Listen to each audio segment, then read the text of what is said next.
So we're very excited to have here today Professor Nadieszda Kizenko, University or State University of New York at Albany. And Nadieszda's talk is going to be, Professor Kizenko's talk is entitled Anonymous Was a Russian Woman at the Bar of Penance, Written Confessions, circa 1888 to 1908. And thank you to our subsednik, Hilde Hoogenboom from Arizona State University. And welcome, Nadieszda. Thank you. Great, so I will start by sharing the screen. And here we are, okay. Okay, so thank you very much for everybody for coming, because I can imagine that this topic is not typical for most of you, nor is the problem, or nor are the problems that I would like to pose to you. So I very much appreciate your taking the trouble to tune in.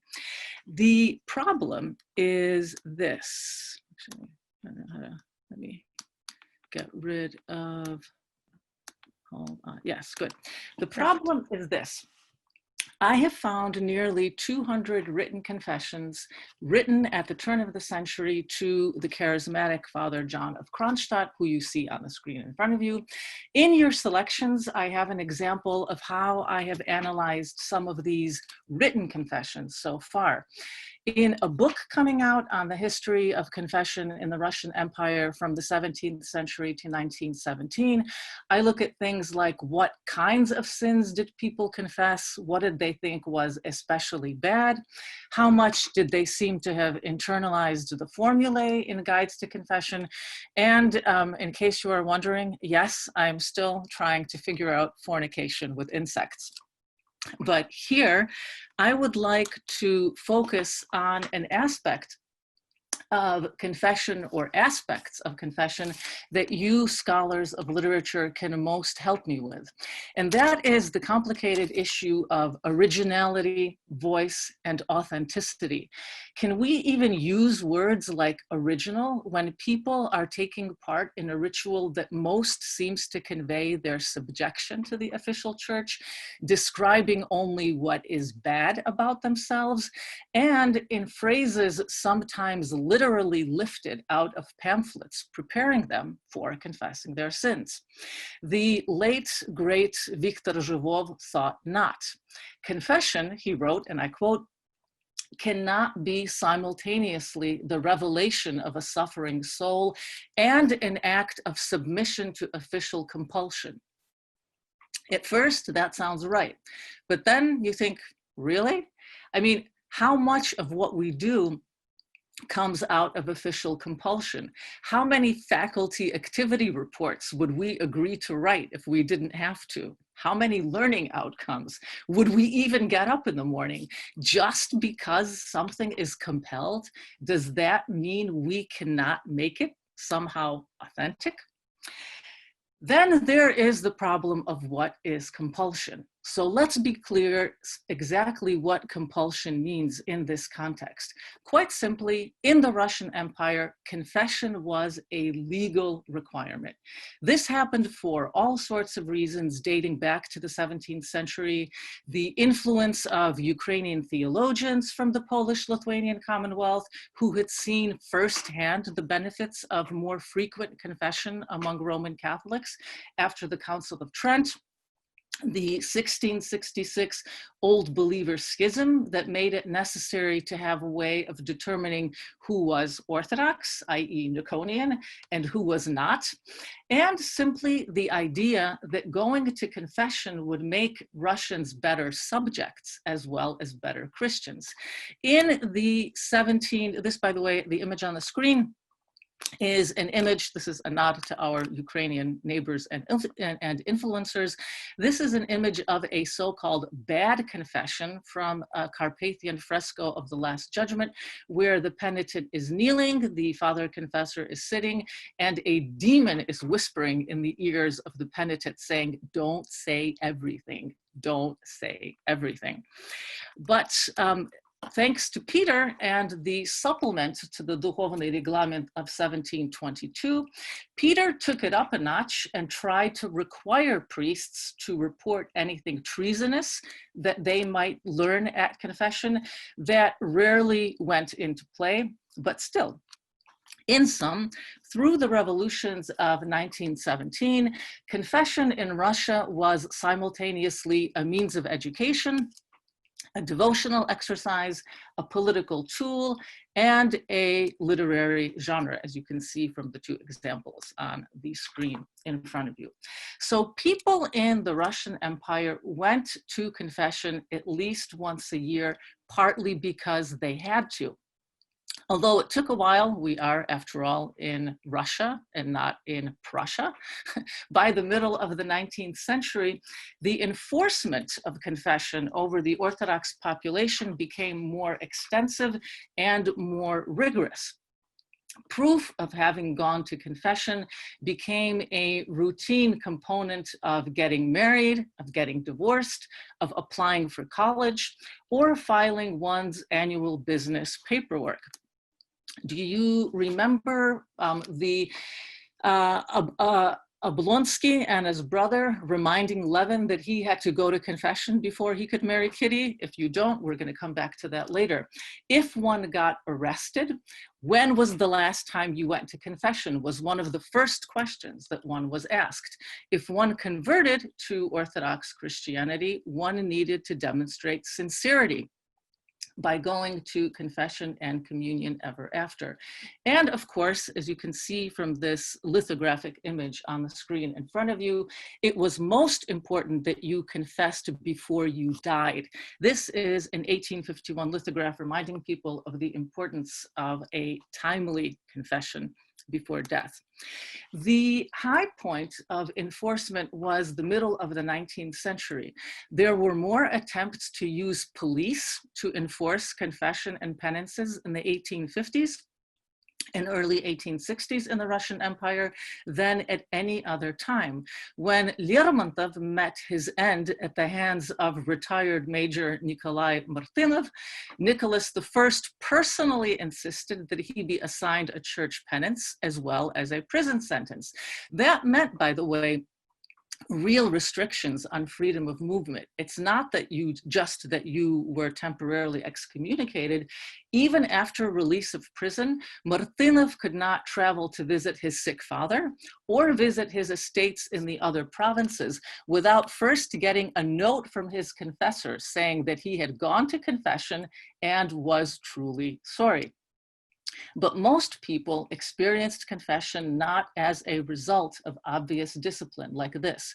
Most people experienced govienie, i.e. the whole process of preparing for confession and communion, which involved fasting, daily church attendance for a week, confession and communion liturgically. Confession and communion was what most people did in the context of Great Lent. It's what you did, especially in society. We all remember the obvious lines from Pushkin, «Два раза в год они говели, любили круглые качели», but it's not just Pushkin. Ogarev, Leskov, and just about everyone before Dostoevsky describe the seasonal, routine aspect of govienia. Consider the poem on the screen in front of you. «Дошли мы до страстной недели, говеют люди, ночью в час встают, не выспавшись с постели, их будет колокола глаз, салопы, шубы или шинели, надев, уже они пешком идут молиться в Божий дом». But is the routine aspect necessarily, oh, that's right, it's Levin, we're not going to go to him yet. Is the routine aspect necessarily a problem? After all, in Anna Karenina, the Reluctant Levin, I'm going to just leave the text on the screen, you can read it on your own. The Reluctant Levin leaves his confession with the notion that what, quote, what this kind and dear old man said was not at all as stupid as he had first thought, and that there was something else that needed to be clarified. And even more, the liturgical context of a confession, of the several days prior church attendance, morning and night, which, by the way, if you will note, Levin does, right? He doesn't want to do it. He's doing it only because he has to get the little piece of paper saying that he's gone so that he can marry Kitty, but he still does it right. And also for most people, unless they were getting married, of its being a Lenten time. If not Great Lent, then the Lent before Christmas or before Dormition or the Apostles' Fast. All this could and did amplify the effect of govienie. Let's think about another literary figure from Tolstoy, Natasha Rostova. It's the end of June, 1812.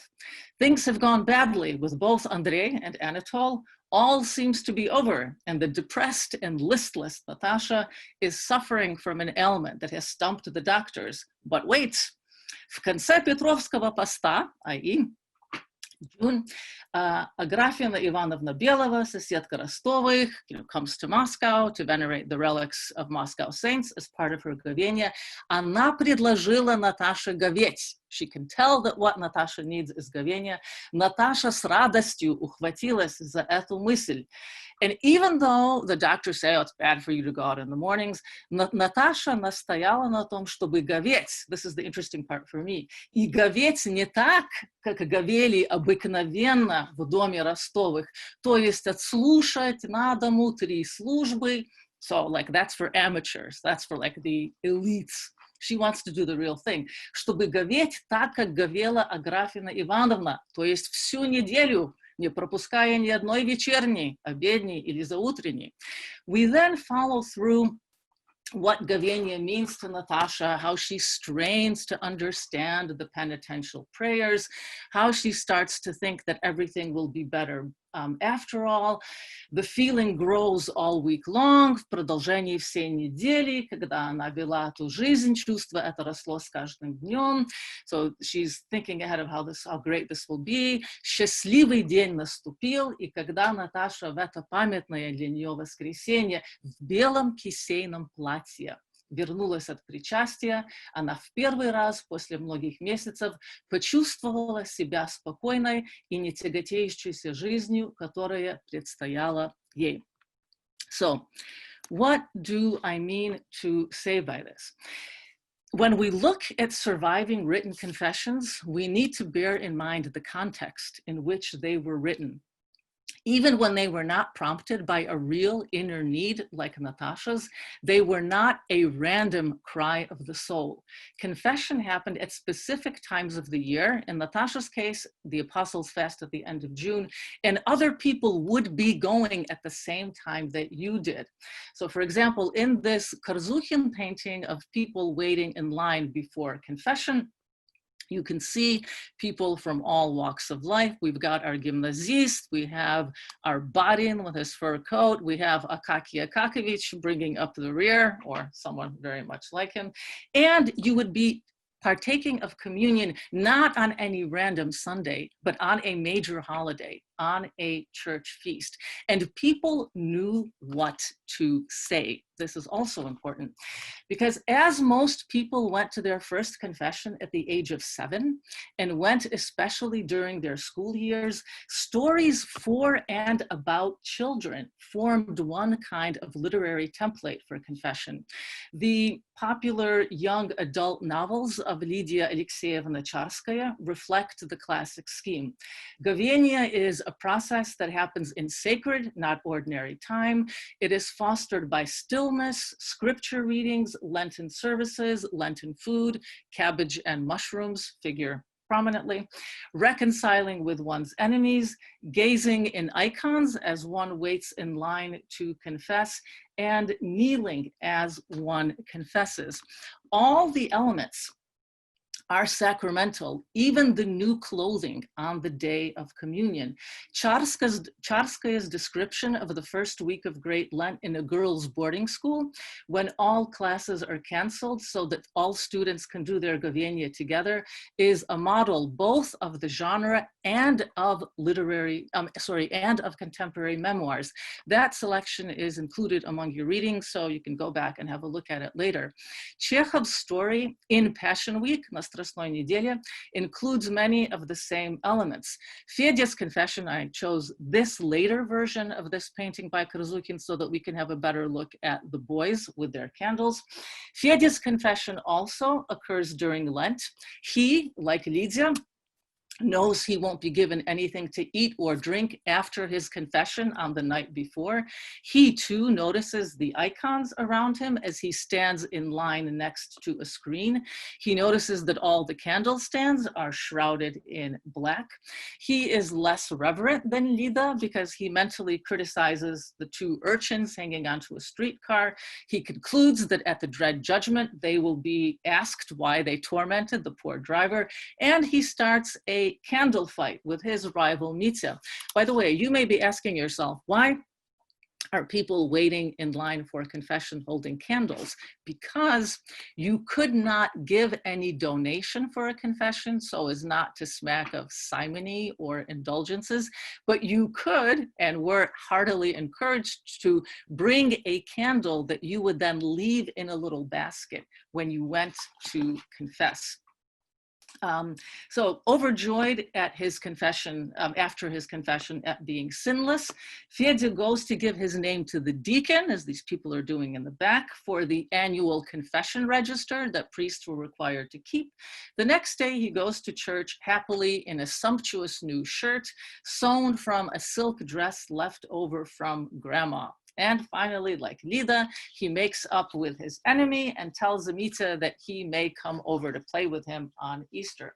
So for Lida, for Fedya, for Natasha Rostova, govienie encompasses changes in eating, new clothing, attendance of services, forgiveness of others, confessing to a priest, communing, and a sense that just like spring or summer itself, a new life was beginning.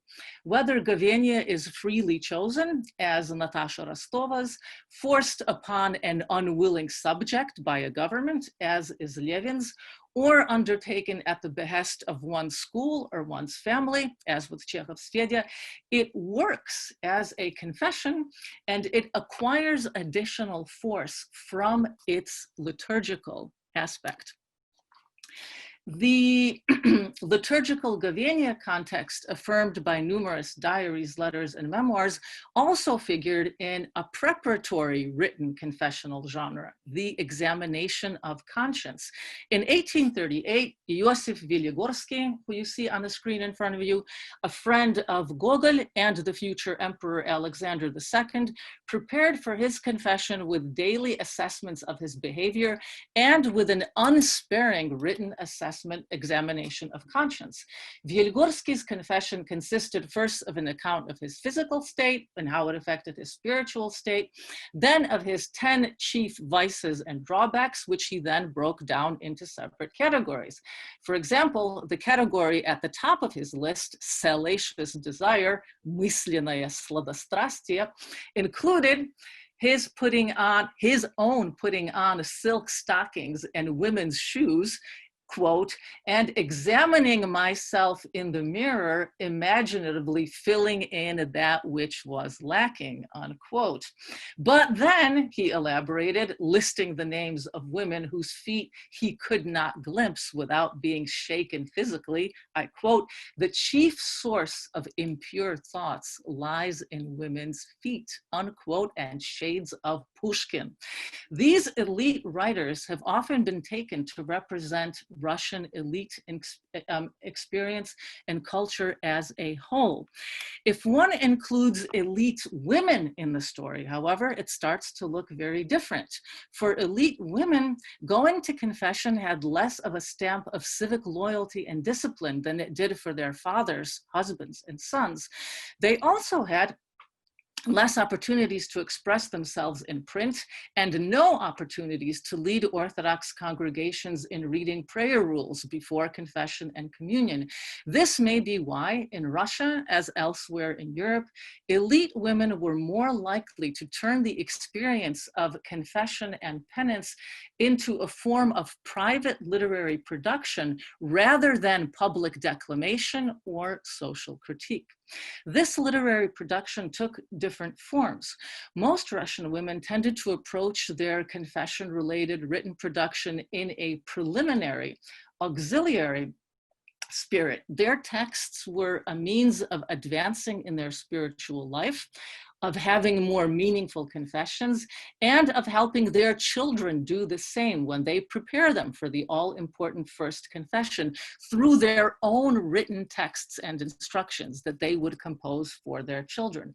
That is why some of these texts were original, like those of Natalia Fanvizina, which we'll be talking about in a moment. Some followed a template, like those of Dukhonina, who, by the way, is also an example of how, just as in the 16th century, Spanish father confessors with like holy women as their spiritual children would tout their spiritual daughters and thereby have some of their reflected glory. So women who were the spiritual daughters of famous father confessions would write stories emphasizing their relationship to the great man and what he did for me in my spiritual life. And some of these texts were copied extracts, like Countess Natalia Apraxina's writing out Saint Dmitry of Rostov's meditations on repentance, or the copied psalms and liturgical hymns favored by the merchant Anna Vishnyakova. This brings us to our problem. Can such writing, especially in the last case, copying out, be considered writing at all? Copied texts were clearly composed by others, but because the copier herself chose which texts to copy, the act of copying often constituted the first step in interiorizing the thoughts and feelings one hoped to make one's own, not unlike the daily prayer rule consisting of prayers written by others. Texts compiled and created for one's personal use pose a similar problem. Or consider a confessional letter. Consider the genre of the spiritual correspondence. When women like Natalia Kireevskaya, wife of the famous Slavophile Ivan Kireevsky, could not talk to their spiritual fathers in person, they might put their confessions in writing. But partly because of the tradition that a confession ought to remain secret, and partly because the spiritual father, here Metropolite Filaret of Moscow, because the spiritual father was usually better known than his spiritual child, only the father confessor's responses tend to survive.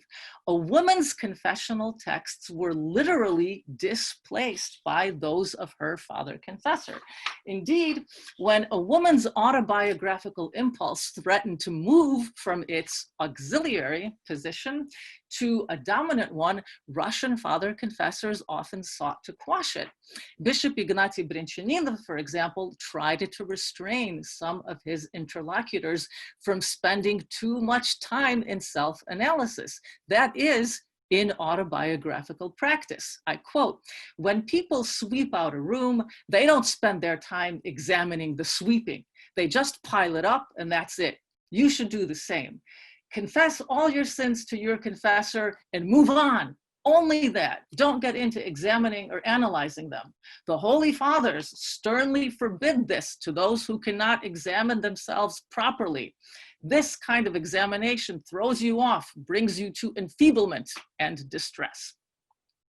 This, of course, brings us to Carolyn Heilbrun's argument that women's lives and stories have been steeped in the language and power of men and are therefore stunted at best. By the way, this huge fat volume of Святитель Филарет's переписка современницами, it's like really funny because the переписка consists of his responses. So, but in any case, what are we to make of someone like Natalia Fanvizina, the Decembrist wife. Her series of written confessions are an attempt to take stock of her life using the literary conventions of the life of a sinner, and specifically a sexually voracious woman who ultimately finds redemption. The most likely model for Fanvizina's autobiographical text is the life of Saint Mary of Egypt, whose Vita was read in Russian churches during the 5th week of Great Lent. Mary's pseudo-autobiographical narration of her life confession, her descriptions of her sexual addiction from the age of 12, her attempts to run away from home and to disguise herself as a male, and her description of spiritual turning points are remarkably close to those of Fanvizina. The releasing power of the written word in sharing a sin that one deems too vile to utter would feature prominently in later women's testimonies as well. This brings us finally to the largest problem that I would like to bring to you: originality, authenticity, and whether these terms can even apply in written confessions. Many people learned how to confess through pamphlets that prepared people for confession, which grew exponentially after the emancipation of the serfs in 1861. Given that the goal was to get people to have a better confession and presumably to attract people to the sacrament, church writers held prospective penitents to an astonishingly high standard. I will quote from one such pamphlet. Quote, "To receive absolution of sins from the Lord God, the penitent must go to confession only after a mature self-examination and minute inspection of one's entire life, all his sins and all his actions.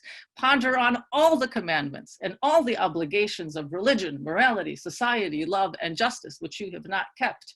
Think about all the works of piety, charity, self-mortification you let slip, and all the talents you did not use for good. But do not stop there. Count all the sins with which you have stained your life. Recall all the loose, thoughtless words which shame the notions of faith, love, chastity, truth, all the deeds which were the criminal consequences of your pride, dissoluteness, miserliness, or intemperance, your carelessness or your brutality. But that too is not enough. Notice all the sinful thoughts," and so on. Okay, admit, this is daunting. True, one might argue that confession in late imperial Russia was not meant to be a power of positive thinking kind of exercise. It was meant to get people to feel bad about themselves, not good about themselves. That was the point, to repent for it and to resolve to be better. This kind of forcefulness was meant to get through to people who would normally remain impervious. But how could one be both thorough and, I quote, "keep it simple, avoiding long ramblings and sticking to the subject at hand"? To address this very, I'm getting ahead of ourselves. To address this very issue, and because, quote, "we go to confession so rarely and accumulate so many sins that sometimes we come to confession and don't know where to begin," unquote, pamphlets also provided master scripts listing the 7 deadly sins, each commandment and virtue. Now, interestingly, given that earlier centuries penitentials seemed obsessed with sexual impropriety over everything else, there is little sense in the late 19th century guides that breaking the 7th commandment, adultery, extending to anything sexual, might be more grave than bearing false witness, blackening someone's reputation, or not going to church on holidays. Of course, you might argue pamphlets were meant for broad distribution and could fall into the hands of children. They therefore had to be more circumspect than, let's say, the far more explicit guides for priests. Nevertheless, it is perhaps because of the pamphlet's relative laconicism that Russians' written confessions from this period tend not to single out sexual sins compared to, for example, drinking milk during Lent or working on holidays. Perhaps people grasped at the demure templates as possible loopholes when they paraphrased or reproduced such suggested guidelines. Fun fact, I started working on this, fortunately, in the early 1990s when my Belarusian grandmother, born 1900, was still alive, and my late father, the Orthodox priest, was still alive. So when I read these written confessions and came across things that were not obvious, I could actually bring them to my grandmother and to my father and say, yo, yo, yo. So for example, when I was puzzled as to whether going to church dirty, like, what does that mean? Does that mean that you like were mucking out pigs, or does it mean that you're menstruating? My grandmother told me sternly, of course it means you're menstruating. Going, I don't know. Or I said to my father, look, blood, is it possible that when people say blood, it's like zabludился, maybe it's a metaphor? And he looked at me and he said, well, no doubt you've read many more books on this subject than I have, but in my experience of hearing confessions for 40 years, it is my experience that when people say blood, they mean blood. And I go, okay, but what about when somebody writes каждую минуту блуд блудила? He goes, okay, fine. There, I take your point. So in some cases, and I'm wrapping up now, the similarity between the penitence production and the pamphlets is clear.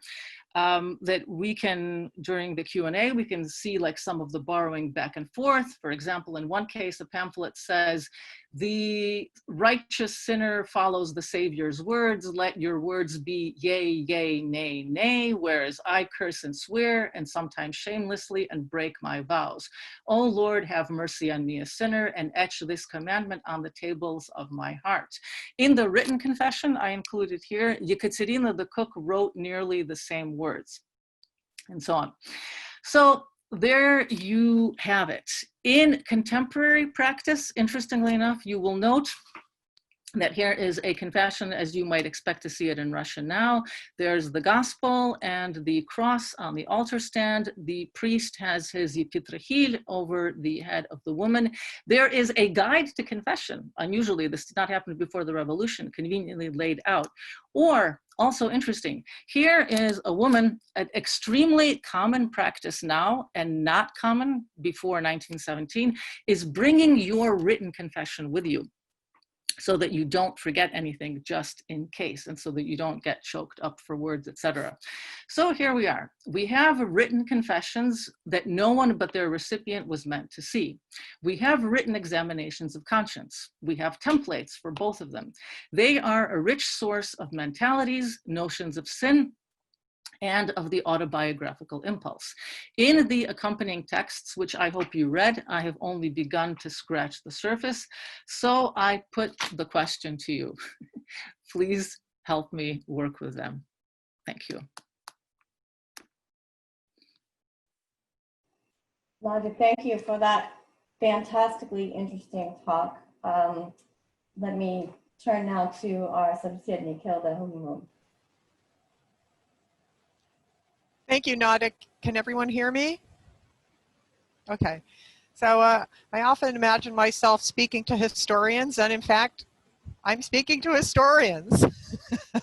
So I'm very grateful for this invitation to join you in the discussion of confessions as a literary genre. I've long followed Nadia's work with interest. We first met in Mark Ryeff's last seminar on Russian intellectual history in spring 1986 at Columbia University, and our paths next crossed at the University at Albany. I had just published my translation of the memoirs of Catherine the Great, and at Albany, Nadia and I shared a graduate student who worked on the memoirs of the Decembrist wives. And so this seems fitting that we meet again to discuss another subgenre of life writing, confessions. And as we've learned, this is part of her forthcoming book, Good Souls, A History of Confession in Imperial Russia. This presentation has opened up a world that I knew very little about, except for the literary references. I'm familiar with Tolstoy's Franklin Confessional Diary project, for example, that he modeled on Ben Franklin's Table of Virtues in Franklin's autobiography from 1791. On the hortatory side, I'm familiar with the exhortations to virtue found in mashups in the 18th century of pedagogical treatises, conduct manuals, philosophical and religious works, and novels. And clearly, the confessions are a genre that borrow from other genres, from the confession manuals, the pamphlets that Nadia showed us, the letters, the diaries, the memoirs, and most of all, religious literature and religious practice. And so here I found the footnotes to your article fascinating. The religious literature and practices include the Bible, the saints' lives, prayers, church services, and many other areas that, because you are part of this world, you are familiar to you. And I really like your summary that confession in Russia was simultaneously a means of education, a devout exercise, a political tool, and a literary genre. So confession was both a noun and a verb. It was an object and an action, a shared national ritual of govienie, and you explain it so eloquently. So I've been puzzling over your challenge to literary scholars to make sense of a genre that seems to embody a paradox. On the one hand, it is deeply personal, and yet on the other hand, it is composed of standard fragments taken from various literary and oral genres I've just listed. And this raises your question for us. How can we judge the originality, the voice, the authenticity that seems to derive from something so deeply personal as the confession of one's sins when those confessions are completely modeled and drawn from various genres? So, and I imagine that one of the questions that drew you to this topic was the quest for the authentic voices of what you call the silent majority, illiterate peasant women. And historians continue to search for evidence of what peasants thought and felt in various kinds of documents. I'm thinking of Valerie Kittelsen in 17th century land maps, and I'm sure that many historians in this audience have thought about these questions very deeply. What were peasants thinking and feeling if they were illiterate and didn't leave behind the usual kinds of documents that we study? And so I guess I should say that as a literature scholar, I'm not terribly bothered by the question of authentic voice and originality. This question comes up in my work in relation to Catherine the Great, as scholars and readers wonder where in all her letters and memoirs is the real, authentic Catherine. She was a spectacularly purposeful writer, and I find it more interesting to figure out what she wanted to say using all the generic features of letters and memoirs as written and as physical objects. And even Catherine's nakaz, which is mostly passages lifted from Montesquieu, Beccaria, and others, is her work of selection, and it speaks loudly as the work of selection by a Russian monarch. So I'm not bothered by another question you raise of whether confessions that are a collection of copied passages are even writing. I am bothered, however, by Carolyn Halbrand's argument that women's language is stunted because it was overpowered by men's language. Barbara Helt made this argument too about Russian women novelists. And when I asked Barbara if she had read any novels by women, she said no. And by this, I think she meant that she was really concerned that women couldn't write great literature. And if there was great literature, she probably would have heard about it. And so what was there for her to read? Others have made Halbrand's argument, and I think it's very nicely refuted by Karen Offen in European Feminism, 1700 to 1950, a political history, which came out in 2000. There's nothing stunted about women's language if you take the trouble to find and read what women wrote over the ages. The 14th century poet and philosopher Christine de Pizan's language was not stunted because she used men's language. She just needed to be rediscovered and read. So now I return to your texts and your fascinating footnotes. Because of your deep knowledge of Russian Old Church Slavonic religious literature and practices, you're able to analyze these texts at a linguistic level that is very rich. So Hilde, it's a little bit difficult to hear you. If you could just move your microphone up just up, a tad. is that better? Yes. I'm Yes, sorry. thank you. Okay. That's So linguistically, these documents share a feature of literature, of historical documents called diglossia. There are different levels, different registers of language, and so in their mixture of Old Church Slavonic and vernacular, they remind me of the texts that Borys Gasparov writes about in a wonderful essay, Identity in Language, in the edited volume by Simon Franklin and Emma Wittes, National Identity in Russian Culture from 2004. And this is a type of Russian writing that goes back to the earliest Russian memoirs, from Prince Vladimir Monomov's instruction to his son in the 12th century in Kiev, to Archpriest Abakum's 17th century autobiography. And this alternation between OCS and vernacular is an alternation between the worldly and the spiritual. And Gasparov explains that OCS functioned completely differently from Latin as a church language. Everyone learned Latin, and it was used for many genres. But OCS survived through, and I'm quoting him, repeated reading, listening to, copying, and memorizing a limited corpus of texts. It's what Gasparov calls a tradition of collective memory, which you and these women all belong to.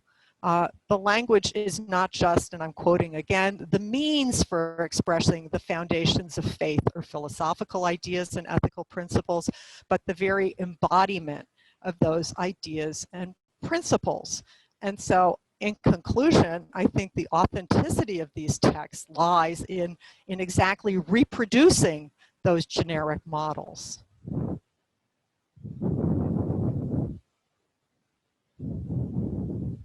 So authenticity is, I think you're using it in a modern way from the last couple of centuries, but that's not.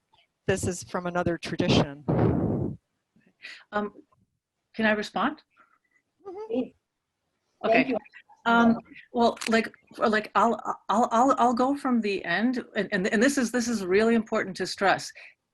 It's not actually Old Church Slavonic. It's modern Church Slavonic. This is a really important point. Church Slavonic, it's not as if it's the fossilized version of what documents from the 11th century or 12th century are written in. Church Slavonic also evolved. And in fact, Alexander Kravetsky and Alexandra Plutnyova have written a great book about changes to Church Slavonic in the end of the 19th and early 20th centuries. Like, this is just that it's important for us to bear in mind that Church Slavonic also is, like, even though, yes, it's a liturgical language, it's not as if it doesn't get reworked from time to time, including, or that new services aren't composed in it, as for example, in the 20th century with the new martyrs and confessors of Russia, and so on.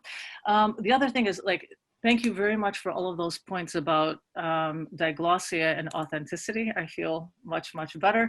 I will say, though, that it's not as if I'm interested only in peasants by any means. That yes, peasants are interesting, but like, I'm in general drawn to topics that deal with every social group in society. And while it's true that for the elites, we have other sources, so they're marginally less interesting than people who we don't hear from at other points, I don't want to make it seem as if I'm privileging the peasants at the expense of, let's say, the merchants or the small shopkeepers, or even educated women preparing their children for confession. Yeah, so that's all I have. Do we have any questions? I don't know. Yes, please, let's open the floor to questions. And I think Sasha will moderate and keep track. absolutely Great. Thank you. So we Yeah. had a question from Nick N. Is that Nick Nicholson? I see you have your hand up. You can go ahead and unmute yourself if you'd like to ask your question. Hi, Nadia. How are you? Thank Amen. you so much. I really loved that lecture. I was really interested in the sources. The two questions I have, which are very quick. One, in that wonderful mid-19th century painting, the artist of which I can't recall, of everybody lined up in the church in front of the screen. What is up with the wildly swinging lampada on the right-hand side? It's swinging for no reason. Worthy of a liturgics nerd, Nick Nicholson. And actually, I, in fact, had a very long Facebook exchange with other liturgics nerds trying to get an answer to this very question. And we are actually stumped. The best answer that someone gave, I think it was actually iconographer Paul Drozdowski, saying that maybe it's just a visual device to be able to show more of what's happening beneath, because you can't, like, it looks as if it's actually attached via a hook. I mean, to me, actually, the more interesting thing in the two paintings side by side is that in the early version that's in Tver, you have the civil servant, you have the gymnasist, you have more adult dynamic men who have jobs or are going on to have jobs. You have the body with his fur coat. And in the second version, the one that's in the Tretyakov, almost all the men are gone, or almost all of the dynamic adult men are gone. We're left with an old man looking down at two peasant boys, but where's the guys? I mean, it's actually an interesting, that's an interesting and separate question, but yes, that lampada has also been tormenting. Very weird. My other question, and it's my last one, is do you have any evidence of any of these confessions resulting in serious ramifications for the confessor? I know from my work in Romanov diaries, Grand Duke Konstantin Konstantinich wrote constantly about his struggle with his homosexuality, both his internal mental issues with it and his actual practice of it. And he notes that he confessed these sins to his confessor, but there was never any, he was never denied the sacraments. He was never removed. Of course, he was a Grand Duke and in a position of extraordinary power. But do you know of any times when these written confessions had any effect? Did they report crimes? Were people put away in jail because of confession? It would have been more likely for an auricular spoken confession than for a written confession. There are so much, in the written confessions, people tended not to mention names, they said like, I killed X. But it's an interesting problem because, strictly speaking, according to the supplement to the Reglement, the only thing that you were supposed to go down for were plots, plots against the Tsar or the Empress, treason and so on. And there actually were some 18th century cases of things like that. However, you broach an interesting problem, which is, how much did it actually affect people to think that their confession might be shared with someone else, whether or not they said something treasonous? That's actually a very big and important problem. But I guess I would say that what I'm somehow trying to push back against and argue against is the assumption that there was a kind of automatic climate of mistrust, and that because of the supplement to the Reglement, therefore confession in Russia is inauthentic as anything else. And when you read these confessions, or when you read people's memoirs of it, you see that it's the real deal. So it's obviously, it's more complicated than that. But I guess you'll just have to read the book.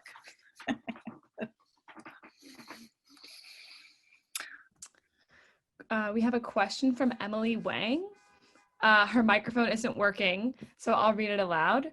It might be interesting to consider as well Daria Chytrova's recent book, which argues that Golden Age poetry often functioned in a way that similarly challenged contemporary notions of authenticity. Works originally written by one poet were sometimes used by other people to accomplish certain social purposes, including the purpose of flirting by copying a work written by someone else into albums, for example. Often we're taught to think about poetry as self-sufficient utterances, the modernist model, or outpourings of the soul, super romantic model. But even poetry was inevitably bounded by genre and social conventions. Thank you. Thanks again. I'm very much looking forward to the book.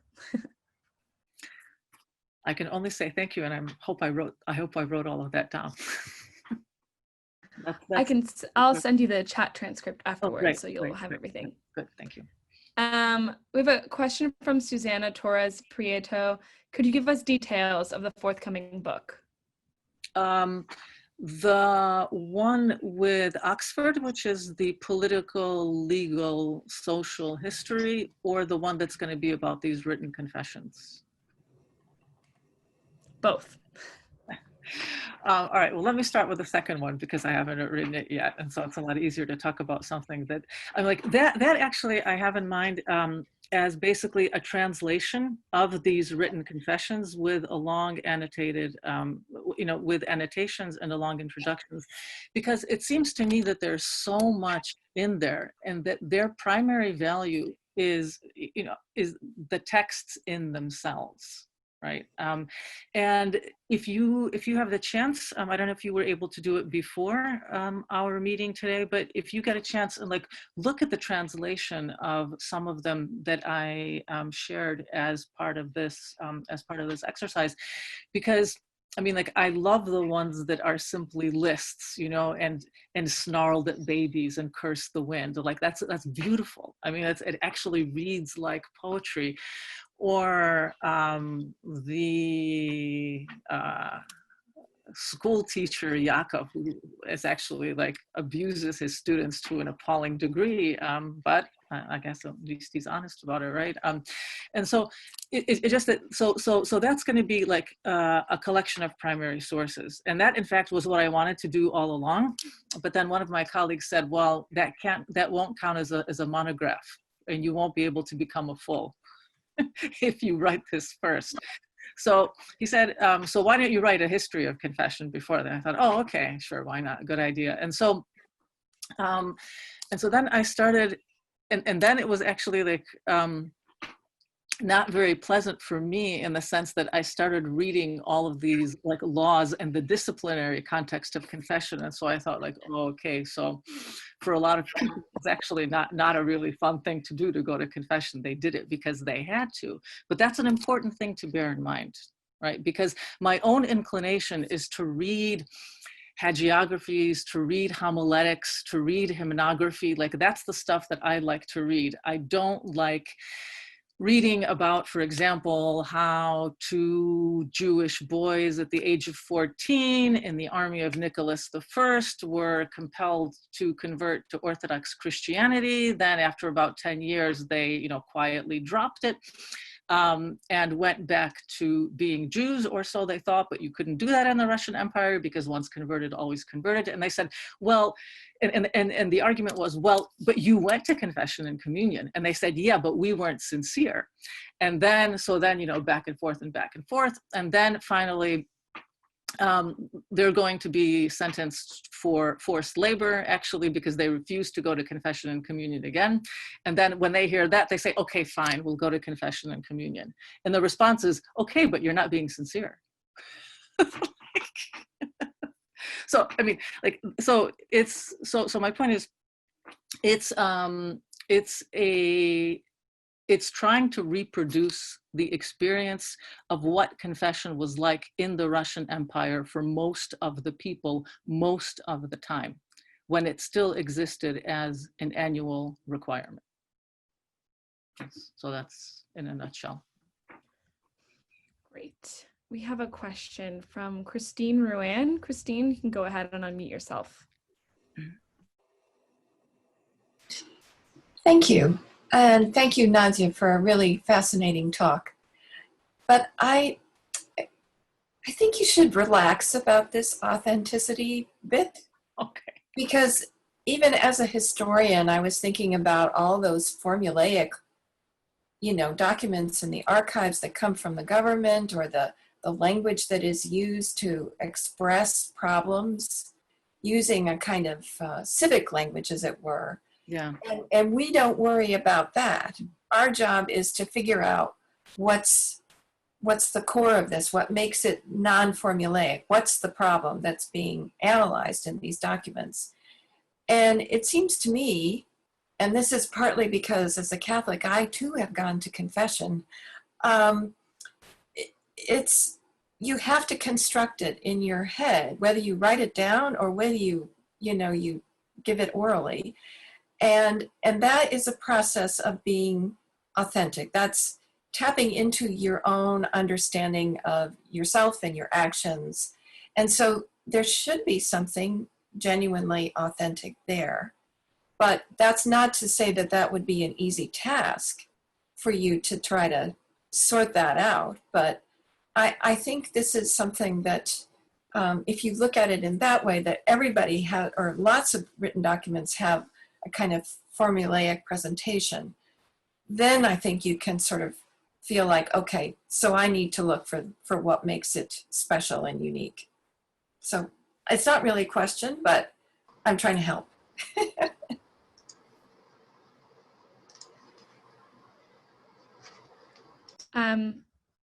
Is that Eve Levin? If you'd like to go ahead, you can ask your question.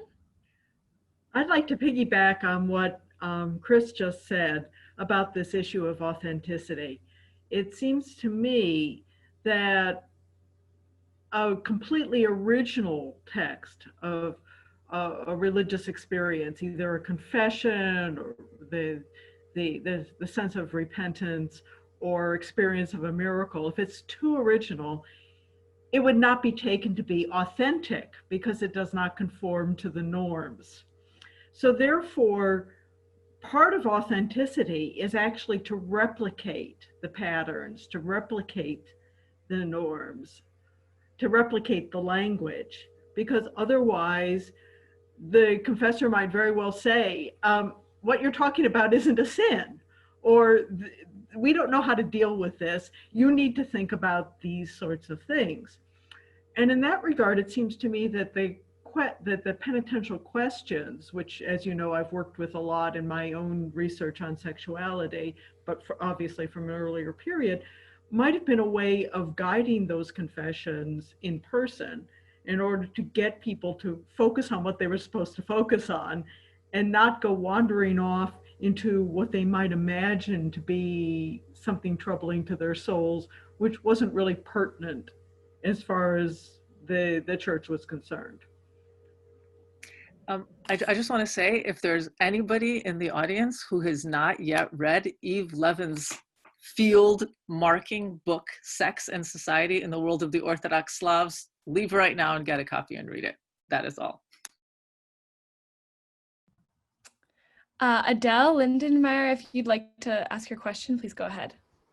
Thanks very much. This may really come out of left field, and I'm not very familiar with the genre, Nadieszda, but your very stimulating, fascinating talk reminded me of the Commonplace book in the history of Anglo-American women's writing in particular. And there, as if I recollect correctly, mostly women, or often women, not exclusively women, but they would just write down passages from books that they had read that presumably had meaning to them. And is that merely repetition, or is it creativity? I wonder if in the literature about that genre, there might be some helpful insights for you. Thank you. I will look for it. We have a question from, I'm not sure of your first name, but I'm assuming your last name is Shkolnik. You can go ahead and unmute yourself and tell us your name. Dmitry Shkolnik, yes. Okay. Yes, first of all, Nadia, Nice to see you. Probably been 25 years when we see each other. And thank you for the lecture. I do have 3 questions.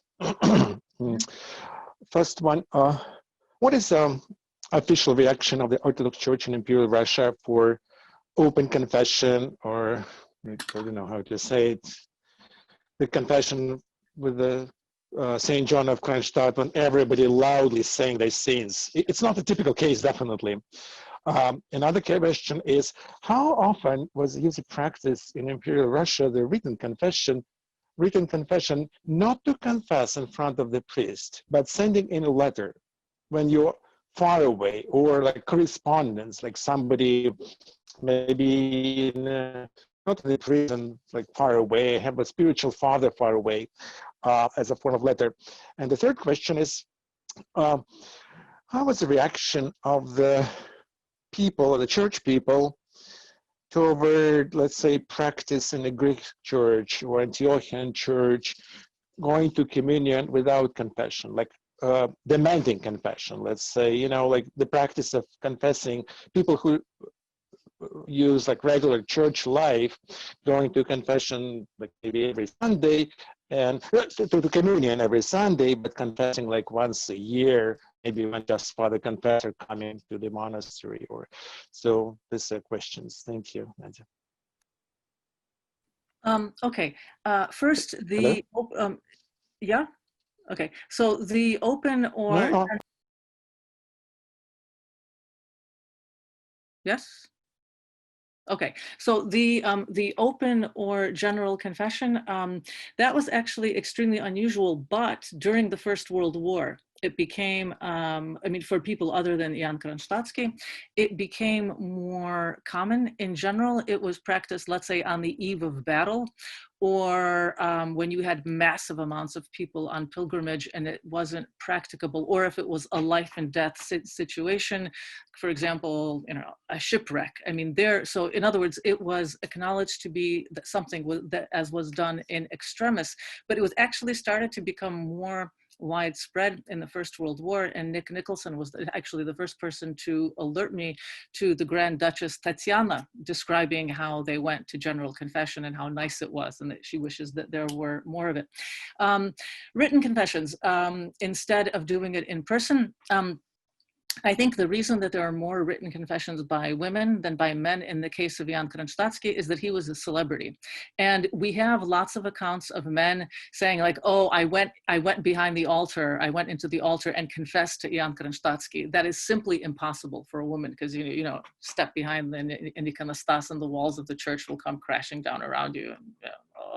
So it's partly a question of access. So it was that as much as anything else. The Greek practice question is interesting, and I will bat that over to Nikolaos Chrysidis if he feels like taking it. But I will say that before 1917, it was, I mean, I actually don't think that the Greeks or the Antiochians, that anybody was going to communion once a week. I think in general, that's something that happened later in the 20th century. I think now for Russian practice, as more and more Russians encounter not only people of other Christian confessions, but people of other varieties of Orthodoxy, they see that it can be done elsewhere, let's say while on holiday in Montenegro or something, you go, oh, interesting.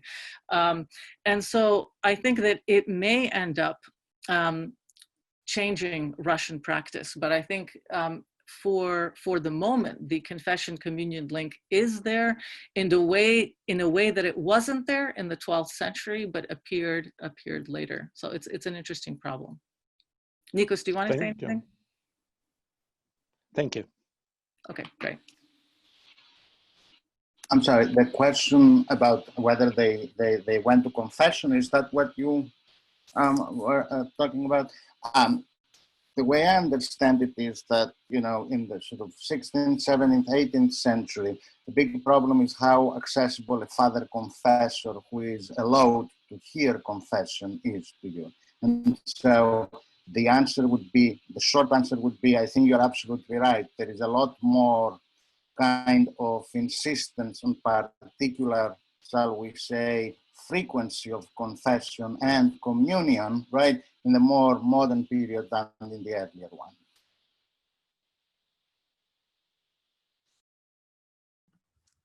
Thank you. Deji Ufsh, would you like to ask your question? Please go ahead. Hi, thank you very much for a very fascinating and interesting talk. I'm not very familiar with the topic or the time period, but I have a question about the sources that you use, the set of confessions you have. So can you tell us a little bit about how diverse the sample is in general when we consider social status, geography, and how do you think the representativeness in the sample of works inform your analysis and conclusion?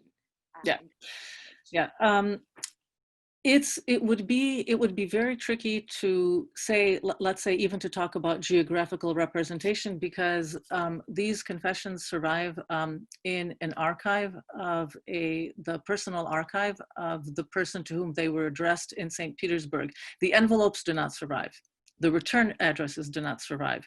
So if they happen to mention where they live, then that's helpful. But if they don't, we have no way of knowing. Sometimes they don't date the letters.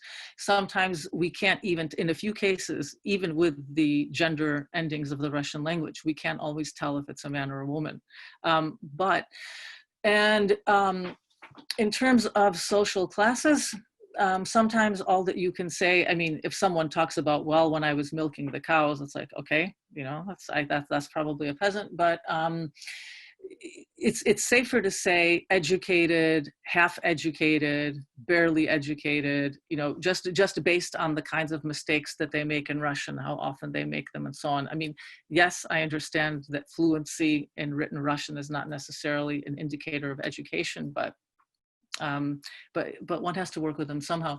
I would be extremely cautious about reaching broad conclusions about Russian religious mentalities on the basis of the sample, because the obvious question to ask oneself is, are these people religious virtuosi? In other words, for most people, it was clearly fine to have their once a year confession to their parish priest, because unlike Greece, where only designated people were allowed to hear confessions. So in other words, the average parish priest was not the father confessor of his parish. In Russia, that was something that they specifically set out to do in the 17th century, in part to raise the authority of the parish priest. And something that happens in Russia, something that happens elsewhere also, you don't want to say the worst things about yourself to someone who knows you very well and to someone who you have to keep seeing ever after. So it's obviously much easier, or you feel much more safe if you're on pilgrimage and you're going to a spiritual father who will never see you again and who has never seen you before, or in some other way. But as with any kind of extraordinary source or with hagiographies, you make all of the caveats about how representative or unrepresentative they are, and then you say, but you know what, they're still amazing sources. So without saying that they speak for the entirety of the Russian Empire or all people, blah, blah, blah, blah, blah, they still can offer us something, and here's what one thinks they can offer. Anne Lounsbury, you can go ahead and ask your question. Yeah, thank you once again for the discussion too. It's just absolutely fascinating. So Nadia, since you came to us kind of saying, you know, what can you as literary scholars bring to this? And I think that the responses, I hope, have been helpful. But my question for you would be, as a literary scholar, since I'm very aware that knowledge of orthodoxy is a weak spot, you know, for me and for many of us who teach 19th century Russian literature. What do you wish we would learn? What do you think the big blank spots are, right? And when I go about trying to teach about the Orthodox context of these literary works to students, for example, to undergraduates, sometimes it's hard to know where to start. And it really gets neglected. My sense is that it gets neglected in the way that we approach the text that we teach. Wow. It's a pity that Heather Coleman had to leave, because I actually think an incredibly useful book is an anthology of primary sources that Heather put together called something like Orthodox Christianity in Imperial Russia, and full disclosure, some of these confessions are in that book. But it's just that that's a particularly good zbornik for students, I think, because everyone who took part, and a lot of the people who took part are on the screen in front of me, that they picked really good sources, and they're all very short.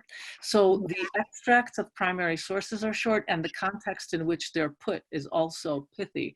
So as a rough guide to Orthodox Christianity and its texts, and its wide variety of texts as encountered by most people in late imperial Russia, I actually think that that's probably the best short summary or state of the field. So I would urge everyone here who teaches 19th century Russian literature to at least look at this book, at least flip through it, and then you can decide for yourself if you think that the introduction is what you need, or some extracts of, I don't know, Christine Warbeck's Noblewoman with Near-Death Experiences and that kind of thing. Just, I think it's almost everything that you need is there, actually.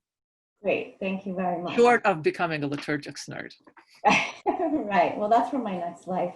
And one other thing, just what drives you crazy about the neglect of orthodoxy in these various contexts? Like, do you ever, like, for example, what we learned today about confession is incredibly useful for me for reading Anna Karenina.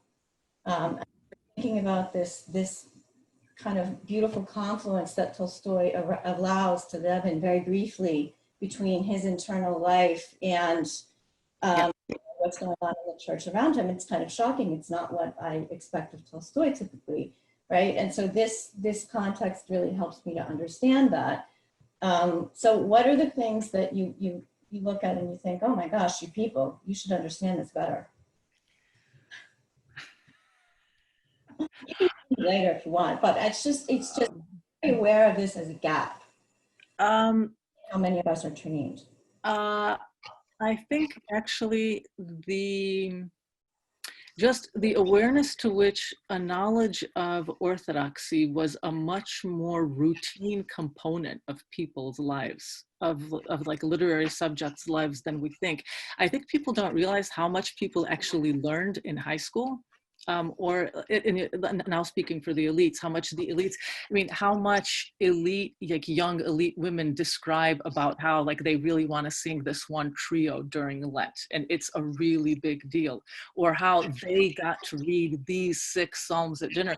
The people who you're reading about, they know much more about liturgy, and they're much more in this world than we think they are. And that's just useful to bear in mind. And peasants also are actually very aware, but in a different way, more psalm-based and more practice-based. But very helpful, thank you. But just that it's there.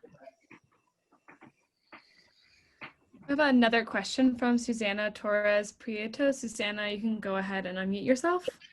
Sorry, thank you. Thank you, Nadieszda, for a wonderful talk. Sorry for all those questions I asked you before. Only one other thing. In Spain, in Catholic Spain, we have very specific guides for confession for women. And it is clearly only made for women, which paradoxically were, the half of society who were less literate, but who used confession on a more regular basis. Because it was seemed, and we have that in literature, unmanly for a man to confess, to go to confession. But it was recommended for women who at the same time in the Catholic, our soul was not found yet. So, and the literacy was very low, but the guides were specifically written for them. And I was wondering if you had found anything of that sort in Russian culture. I mean, in Russian. Thank you. Yeah. Penitentials, as far back as the 15th, 16th, 17th centuries, are grouped by sex, by age, by occupation, etc. But since this is a literary audience, I can't help but share a wonderful comment that Catherine Yevtukhov once made at a panel when she talked about the great adultery novels. And everybody knows Anna Karenina, Effie Briest, Madame Bovary. But who knows the great Spanish adultery novel? And the thing that's great, apparently, I mean, I read it in English. Unfortunately, Catherine, being Catherine, learned Spanish so that she could read it in the original. This Spanish adultery novel, the main protagonists are not the woman and her husband or the woman and her lover, but the woman and her father confessor. And that she actually only committed— La regenta, yeah, is the big, la regenta, is the adulterous relation between a very posh bourgeois, high bourgeois lady and the priest. But that was so obvious to everybody. That's why sorry, I interrupted you, but yes. Yeah, no. So simply, like, the question that I asked myself in reading Anna Karenina was, why doesn't Anna want to go to confession?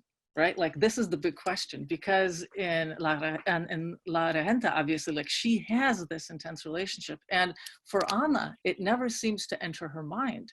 And it's not to say, but Natasha Rostova does. So it's actually, like, that also is an interesting problem for me, but a separate issue. But in fact, in general, in Europe and the New World, confession by the 19th century was, even though it was a legal requirement, it was more of a sought after practice by women than by men, all walks of life.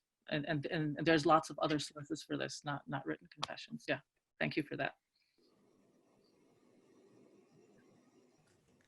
Hilda, you had a follow-up question. Would you like to go ahead?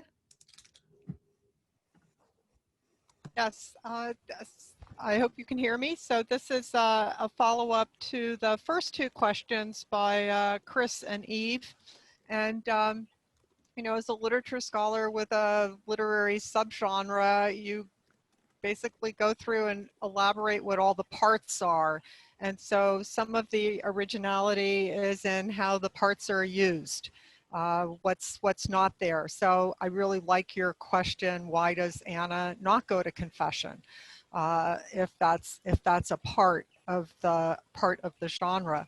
So that would be, you know, as a literature scholar, I would, you know, when I did my first article on Vera Figner and revolutionary populist memoirs, there are all kinds of genre markers, and so how they use them.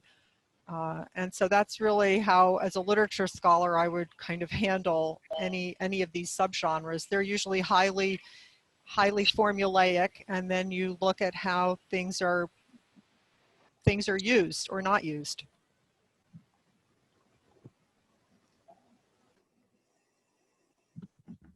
Okay, we have a question from Lindsay Sabalos. Lindsay, please go ahead and unmute yourself. Hey. I'll just echo what everyone else has said, that this was a fascinating talk. And I had a question about your mention of final confession before death. So that got me wondering about Tolstoy's idea of good death. And for him, it obviously wasn't tied to ritualistic death, but it made me wonder if in your research, you'd found a pattern of like a social or a cultural idea of good death, sort of like a philosophical idea of good death, not like proper death, but good death. And if so, is good death in your encounter with it gendered in any way? Thanks. Yes, I actually think the idea of a good death predates Tolstoy, obviously, because everyone somehow understood that if there was any point at which you could and should tell the truth and to get it all out there, it was before you died. But again, because this is Russia, there's also the added matter that if you didn't manage to do that, if you didn't make it to confession and communion before you died, if the priest didn't make it to your house, then there had to be an autopsy, right? Because like if your relatives didn't call for the priest to come in time, maybe there was something they were trying to hide. Maybe they had poisoned you, right? Like maybe there was foul play. So one of the practical motivations for making sure that a priest got there before you died was that you needed to have the piece of paper saying that, you know, X went to confession or communion. If you had done that in like relatively recently, like when you were still sick or in the past few months, then that was okay. But in fact, there was one case where a peasant family actually substituted a live body for a dead one so that they could say that the person had had his confession and so on. But then it emerged had not. So yeah, good time. But yes, the good death is a very important point. And in fact, priests generally thought that that's when people gave their best confessions, if they were in a state where they could talk, precisely because, okay, this is it. You know, there's, you know, you're staring death in the face. Christine, if she wants to, can talk about the woman, Golitsina, right, with the not near death, with the clinical death experience. And because of course, one of the things that was gender specific is that women went during pregnancy and relatively close to the time before they were due, because of course, it's a standard high risk situation where you might very well die. And therefore, it was important to take care of it then. So that's something that you see in women, and obviously in women's confessions, that you don't see in men's confessions. And of course, you know, possibility of new life, or rather impending new life, plus real possibility of end of my life, blah, blah, blah, blah, blah. So it was pretty intense. Thank you. Sarah Dickinson, if you want to ask your question, go ahead. Okay, thank you. Thank you very much, Nadia. That was really fascinating, and there was so much there that I had no idea about. And one of these things was the diary that you mentioned of Bielgorski. Where is that available somewhere? Yeah, I'm happy to say that it is. I can send you the reference, but large chunks of it were published in a text called Biedny Yosif, because he died relatively early. So it's almost everything you need for, well, it was enough for me to use. So, okay. And you said this is part of a genre of an Orthodox genre of self-study? Orthodox and Catholic, absolutely. And in the Catholic context, it starts with Saint Alphonse de Liguori, the minute examination of conscience. Because I've thought of that kind of thing. For me, I link that to Masonic practice, not knowing anything about Orthodoxy. And I'm wondering to what extent the diary of Tolstoy was part of Orthodox practice then. Well, I mean, priests were encouraged to keep diaries as part of their own, like their examinations of themselves and of their parishioners.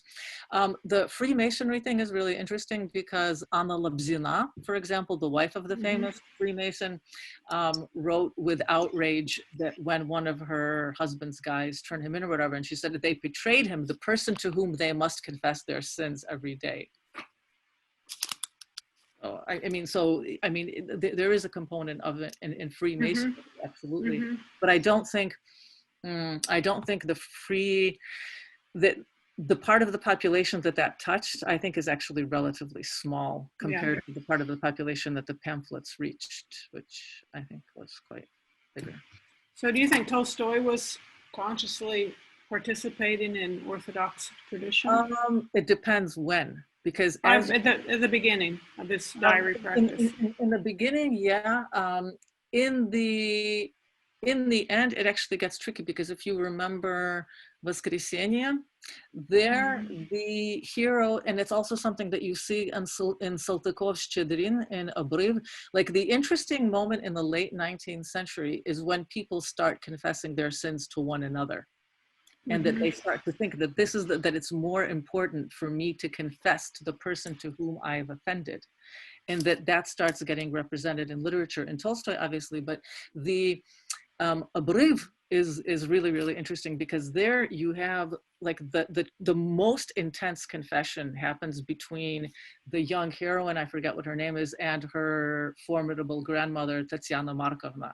That the intense confession is there. And in fact, that's Goncharov, not Saltykov-Shchedrin.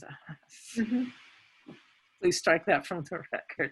And so the thing that's really interesting is that Goncharov then follows it with, like, he contrasts the real confession between the two women and compares it to the folkish confession that one of the servants who has observed this then has, and there's a vow. And so the Orthodox confession to a priest is sort of, you know, pro forma and ha ha ha, and the real confession is between is between the two characters. So, and actually the Alexander Amfiteatrov, the satirical writer who wrote lots of so-called women's novels, he was actually the son of an incredibly charismatic Moscow priest, Father Valentin Amfiteatrov, and he actually, in his, i.e. Alexander Amfiteatrov's novels, he satirizes and criticizes women's dependence on father confessors, and says actually there are things that no woman should tell any man, including a father confessor, which is really interesting.